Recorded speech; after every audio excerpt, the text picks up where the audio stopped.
आज का वीडियो ये हर किसी का स्टेटस है। आप जिसके घर में जा नहीं सकते उसे स्टेटस लगा के उसके घर में संदेश पहुंचा सकते हो। ये जो वीडियो होने वाली है हर किसी दूसरे व्यक्ति का प्रॉब्लम है। लगभग 95% घरों का ये प्रॉब्लम है। आप उनके घर में जाके आप उनके साथ बैठ के बता नहीं सकते छोटी छोटी बातों को, लेकिन ये वीडियो उनके तक पहुंचा के अपना स्टेटस लगा के जरूर उनके तक संदेश पहुंचा सकते हो, क्योंकि लगभग ये हर घर की प्रॉब्लम है। ये है परिवार की जो झगड़े झंझट होती हैं उनके बारे में मैं बताया हूं, कैसे झगड़े झंझट को खत्म किया जाता है, कैसे घर को चलाया जाता है। आपको जो मैं 15 ट्रिप देने वाला हूं वो 100% रियल है और आज की दुनिया में प्रेजेंट टाइम पे जो झगड़ा झंझट चल रहा है उस पे बेस पे आधारित है। मैं चाहता हूं अगर आपको यह वीडियो अच्छी लगे, ये सूचना अच्छी लगे, तो आप अपने स्टेटस पे इसका लिंक जरूर लगाएंगे। आप किसी की जिंदगी में दखल नहीं दे सकते, नहीं उसे समझा सकते, क्योंकि आज की दुनिया में समझने वाला कोई है ही नहीं है। पर अपना स्टेटस लगा के उसके तक अपने दिल की बात उसको सुधारने की कोशिश कर सकते हैं। तो आपको अगर यह वीडियो अच्छी लगे तभी शेयर कर देना। कोई भी संस्कारी लड़की घर की बुराई तभी करेगी जब उसकी बुराई आप लोग लिमिट पार कर चुके होगे। परिवार चलाने का ये 3 मंत्र पहले याद कर लेना। पहला चीज, कभी भी किसी से भी किसी भी परिवार में गलत लैंग्वेज में बात ना करें। आवाज ऊंची कर दें अगर आपका बात कोई नहीं सुन रहा है, पर लैंग्वेज कभी भी गलत ना करें। अपनी वर्ड्स को कभी भी गलत ना करें। दूसरी चीज, कभी भी ऐसा कोई काम ना करें जो एक दूसरे को दुख पहुंचे, जैसे कहीं पे मुंह मारना, हवस पूरा करना। ऐसा कोई भी काम ना करें जिससे कि एक दूसरे का ट्रस्ट खत्म हो जाए। तीसरा मंत्र यह है, घर का जो भी फैसला होगा, जो भी सही फैसला होगा, एक दूसरे के साथ बैठ कर ही फैसला लिया करेंगे। ये 3 मंत्र का कसम खा लें। और आगे का जो मैं बताने जा रहा हूं वो ध्यान से सुनते रहिए। घर को कैसे चलाना है, घर को कैसे मैनेज करना है। पहली चीज, ये चाणक्य नीति कहती है अपने घर की प्रॉब्लम और सेक्स लाइफ की प्रॉब्लम किसी दूसरों को कभी नहीं बतानी चाहिए। तीसरी बात, सुननी सबकी चाहिए, सुननी सबकी चाहिए, पर सुख दुख को निभाने के लिए करना अपने मन का ही चाहिए। सुनना सबका है पर करना खुद के है। जिंदगी भर आपको उसी घर में रहना है तो आपको सही गलत को समझ के लेना है। दुख सुख तो सबका साथी है। आज तक कोई ऐसा पैदा नहीं हो जिसकी जिंदगी में दुख ना आया हो, सुख ना आया हो। ये दुख सुख दोनों ही भाई बहन हैं, ये दोनों ही एक ही घर में रहते हैं, ये फिर भाई भाई बोल सकते हो। ये दोनों ही आएंगे। अगर सुख नहीं आएगा तो हमें हैप्पीनेस का किसी का कद्र नहीं मालूम चलेगा, और दुख नहीं आएगा तो अपना कद्र नहीं मालूम चलेगा और दूसरे का कद्र करना नहीं मालूम चलेगा। इसलिए दुख सुख जीवन में आना बहुत ज्यादा जरूरी होता है। वही आपको असली सीख सिखाता है दुख सुख। अगर भूख लगेगी नहीं तो पैसा कमाने की तरफ जाओगे नहीं। अगर किसी को पेट खाली नहीं रहेगा तो वो खाना खाएगा नहीं। वैसे ही संस्कार होता है। जब तक आप परिवार को समझ को नहीं लेंगे तब तक कुछ नहीं होगा। जहां पर परिवार का इज्जत नहीं होता ना, याद कर लेना, जहां पे परिवार का इज्जत नहीं होता वहां पे सुख समृद्धि कभी आती ही नहीं है। बच्चे उन्हीं के अक्सर तक खराब निकलते हैं जो परिवार को समझ को लेना ही नहीं चाहता है। वो सिर्फ फ्रीडम चाहता है।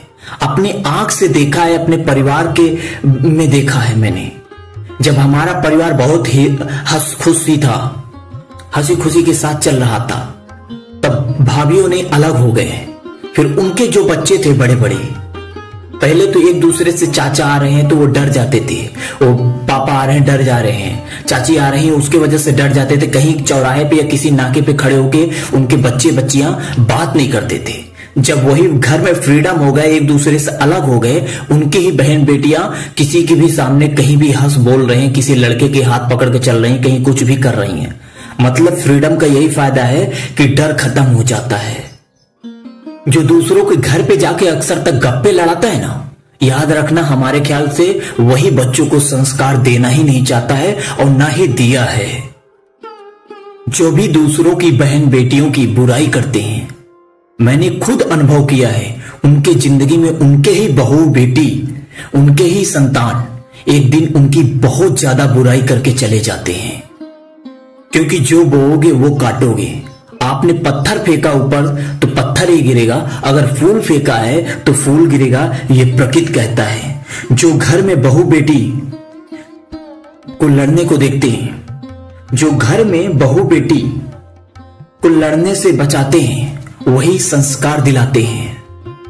और इसी का दूसरा यह है, जो भी व्यक्ति अपने बहू बेटी को लड़ने के लिए दूसरों के प्रति छूट देता है, वही एक दिन अपना सिर पीटता है।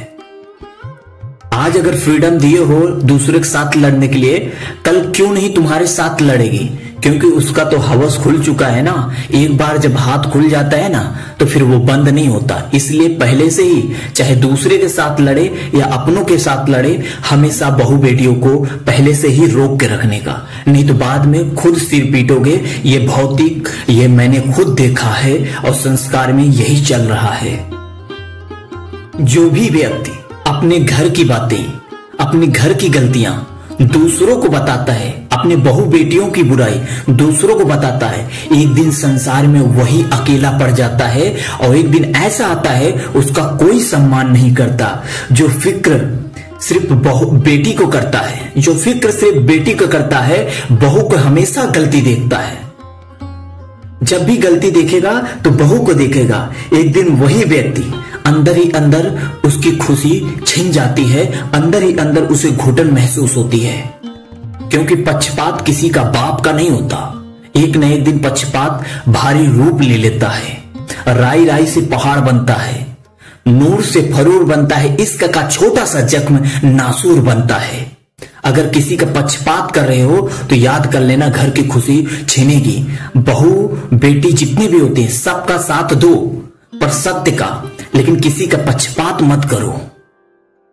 अगर आपको घर चलाना है तो झूठ का साथ कभी मत देना। मायने ये नहीं रखता भाई है, बहन है, चाचा है, भाई है या आपकी बीवी है। सत्य का साथ देना, क्योंकि अगर आप झूठ का साथ दे रहे हो तो साफ साफ बात है कि आप पक्षपात कर रहे हो। और पक्षपात एक ऐसा डर है जहां के बाद घर की खुशियां, घर की रौनक छिन जाती है। जिसके भी घर में आज तक पक्षपात होता है, उसके घर की रौनक छिन जाती है। बाहर में दिखाने का लग्जरी कुछ भी हो, लेकिन उसके घर की रौनक हमेशा हमेशा के लिए छिन जाती है, खुशियां छिन जाती हैं। रिश्ता निभाना इतना भी मुश्किल नहीं है, रिश्ता निभाना इतना भी मुश्किल नहीं है। बस एक दूसरे को समझ के लेने की जरूरत है। और रिश्ता निभाने वाला ना सूखी रोटी भी खा लेता है, पर बाहर किसी को नहीं बेचता। और जो जिसे रिश्ता नहीं निभाना है, उसे पिज्जा, बर्गर, पूरा सांभर, जितना भी आइटम दे दो, फिर भी कोई न कोई बहाना ढूंढ लेता है। जिसे रिश्ता निभाना होता है ना, 99 समस्याओं में से भी एक हल निकाल लेता है। और जिसे रिश्ता तोड़ना होता है, 99 रास्ता होने के बावजूद भी एक गलतियां निकाल लेता है। बस यही फर्क होता है। रिश्ता निभाना है तो 99 समस्याओं में से भी एक हल, एक मतलब निकाल लो, जिससे रिश्ता टिका रह जाए। मेरा तो यही मानना है, घर में कितनी भी लड़ाई हो जाए, पर दुख में तो साथ अपने ही देते हैं। बाहर में कितना भी प्यार बांट लो, पर जरूरत खत्म होते ही 100% प्यार खत्म होते देखा है। ये प्यार मोहब्बत सब धोखा है, ये प्यार मोहब्बत सब धोखा है। सब एक जरूरत है, जरूरत खत्म होते ही प्यार खत्म होते देखा है। अगर नहीं विश्वास है तो बाहर में जितना भी चल रहा है आप देख सकते हो। अगर साथ कोई देता है, भले ही उस समाज के डर से दे या खुद के डर से दे या फिर सम्मान के डर से दे, लेकिन आपका साथ कोई देता है तो आपका घर वाले ही देते हैं। भले उन्हें 1 रुपए मत दो, पर उनका अनादर कभी मत करो। अगर आप बच्चों की बदनामी नहीं सहना चाहते तो आप परिवार की दुख सह लो। अगर आप बच्चों की बदनामी सहना नहीं चाहते तो परिवार का दुख सह लो, क्योंकि जिस दिन बच्चों का फ्रीडम खत्म हो जाता है उस दिन बच्चे 100% बिगड़ जाते हैं। जो भी व्यक्ति परिवार का बंधन नहीं सह पाया वो कभी भी बच्चों को सुधार नहीं पाया, क्योंकि एक बंधन ही ऐसी है जो संस्कार दिला देती है। क्योंकि मैंने खुद देखा है, जो भी व्यक्ति बच्चों को फ्रीडम देने के लिए या फिर अपने लाइफ को फ्रीडम देने के लिए वो घर छोड़ के चला जाता है, उसके ही बच्चे ऐसा फ्रीडम पा जाते हैं कि माँ बाप का संस्कार करना भूल जाते हैं। इसी वजह से अनाथ आश्रम बढ़ रहा है, इसी वजह से रेप हत्याकांड बढ़ रहा है, सुसाइड बढ़ रहा है। क्यों? क्योंकि परिवार वाले बच्चों को टाइम ही नहीं देना चाहते हैं। आप खाली पाओगे 8 घंटे बाद तो जाके 1 घंटा रील चलाओगे, 2 घंटा गप्पा लड़ाओगे, पर बच्चों के साथ 1 घंटा नहीं बैठोगे। पहले का जमाना था तो बच्चों के साथ माँ बाप बैठते थे 1-2 घंटा, तो बच्चे अपनी फीलिंग बता सकते थे, अपना दर्द बता सकते थे। अब बच्चे कहाँ जाएं? अगर उन्हें सुख नहीं दोगे तो वो कहीं न कहीं सुख तो तलाशेंगे, क्योंकि सुख का हर किसी का हक है। वो सुख कहीं न कहीं तलाशेंगे, वो चाहे गैर धर्म का हो चाहे अपने धर्म का हो, उससे कोई मतलब नहीं, बस उसे सुख चाहिए। अगर आपको अपनी जिंदगी में सुख चाहिए, बदनामी नहीं चाहिए, तो बच्चों के साथ बैठना चालू कर दो। परिवार चलाना इतना भी मुश्किल नहीं है, बस समझ के लेने की जरूरत है। और जो भी परिवार आज तक चलाया है तो सही समझदारी से चलता है, एक दूसरे को सही अंडरस्टैंडिंग से चलता है। कभी वो गर्म हो तो कभी आप ठंडा हो जाओ, कभी वो ठंडा हो तो आप गर्म हो जाओ। घर चलाने का मतलब यही है, एक दूसरे को समझ लो। अगर दोनों ही तार, एक में ठंडा आता है तो एक गर्म होता है, एक प्लस होता है तो एक माइनस होता है। अगर प्लस माइनस दोनों जुड़ जाएंगे एक ही साथ तो फायर हो जाएगा, आग लग जाएगी। जो भी आपके घर में करंट आ रहा है, अगर उसे अलग अलग रहे तो सिचुएशन के हिसाब से आप हैंडल कर सकते हो। कभी वो ठंडा है तो कभी आप अगर गर्म हो तो कभी वो ठंडा हो जाए। अगर वो सामने वाला गर्म है तो आप ठंडे रहो। घर चलाने की यही विधि है। एक दूसरे को नीचा दिखाने से कोई फायदा नहीं मिलता। आप नीचा क्यों दिखाना चाहते हो? क्या उसके साथ दुश्मनी निभाना चाहते हो, या फिर आप उसके साथ जिंदगी भर रहना ही नहीं चाहते हो? दूसरों को नीचा तब दिखाया जाता है, अपनों को नीचा तब दिखाया जाता है जब जिंदगी भर के लिए रिश्ता खत्म कर दिया जाता है, और दूसरों को नीचा दिखाने वाला अपना रिश्ता अपने हाथ से तोड़ देता है। 4 मंत्र और सुनो। ये प्रकृति का लॉ है, जो प्रकृति का रहस्य है। ये कोई नहीं बताता कि इससे क्या फायदा होता है, क्या घाटा होता है, प्रकृति कैसे काम करता है, प्रकृति क्या चाहता है, उसके बारे में 4 मंत्र बता रहा हूं। जो आपकी खुशी चाहिए, जो भी खुशी चाहिए, वो खुशी देना चालू करो। ये प्रकृति कहता है। अगर आपको दूसरों के प्रति सच्चाई चाहिए, ईमानदारी चाहिए, तो आपके अंदर भी ईमानदारी होना चाहिए, सच्चाई होना चाहिए। ये प्रकृति कहता है। अगर आप किसी की बुराई सुन नहीं सकते तो आपको भी बुराई करना नहीं है, ये प्रकृति कहती है। अगर आप अपने घर में खुशी चाहते हो, अपने जीवन में खुशी चाहते हो, तो अपने घर में खुशी देना चालू करो, अपने दूसरों के जीवन में खुशी देना चालू करो। ये प्रकृति कहती है। ये आकर्षण का खेल है। आप फूल फेंकते हो तो फूल आता है। आप देखोगे जितने भी प्रकृति में वातावरण है, उनके साथ जैसा व्यवहार करते हो वैसा होता है। कोरोना में यही हुआ था। यही कोरोना आके दिखा के गया कि इंसान को सुधारने की जरूरत नहीं है, प्रकृति को खुद सुधरने की जरूरत है इंसान को। इंसान 2 महीने के लिए बंद हुआ, गंगा जी में पैसा फेंक दो या कागज का टुकड़ा भी फेंक दो, उसमें से झलकता था कि यहाँ पे गिरा है। लेकिन आज के गंगा जी, आज के जितने भी नदियां हैं, उसमें जाके देख लो, कुछ भी फेंक दो दिखेगा नहीं। क्यों? क्योंकि गंदगी हम लोग फैलाते हैं।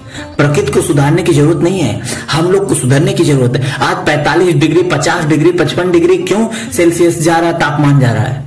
क्योंकि हम पेड़ पौधों को काट रहे हैं। समझना ही नहीं चाहते एक दूसरे को। अगर समझना है तो प्रकृति भी वही चाहता है। अगर आप जो चाहते हो वो देना चालू कर दो, बस और कुछ नहीं। अगर घर में खुशी चाहिए तो घर में खुशी देना चालू कर दो। जय हिंद, वंदे मातरम। आप सुन रहे थे D S Surendra motivational video. अगर आपको यह वीडियो अच्छा लगा हो तभी शेयर करना।